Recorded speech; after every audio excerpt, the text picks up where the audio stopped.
Hi guys. So, what you do finishing this week with is more focus on using context clues to help you figure out the meaning of words. So, one really famous and good story that you have to use context clues for literally every part is called The Jabberwocky by Lewis Carroll. It's a fun story. However, it's a story that's made up entirely of words that truly don't have much of a meaning.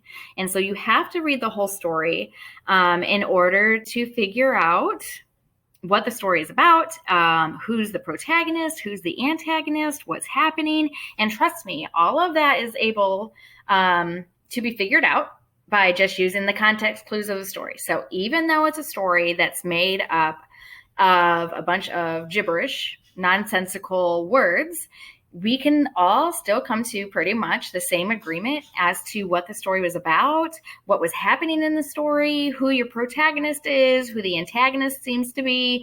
And so it's kind of a cool thing that we're able to do. So I want you to enjoy this story. Do not get frustrated because you can't or don't understand what many of those words are saying. Instead, read it and have fun with it. And as you read along, and are trying to pronounce these words and figure out the story, just relax, have fun. It's okay. The story is supposed to be full of many nonsensical words.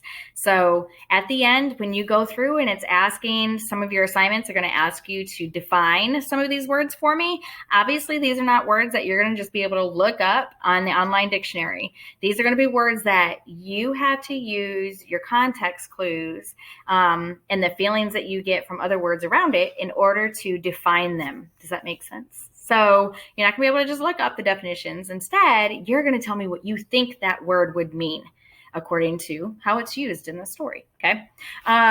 Let's see. Like I said, have fun with it. It's supposed to be a fun story. It is a fun story. It's kind of pretty cool.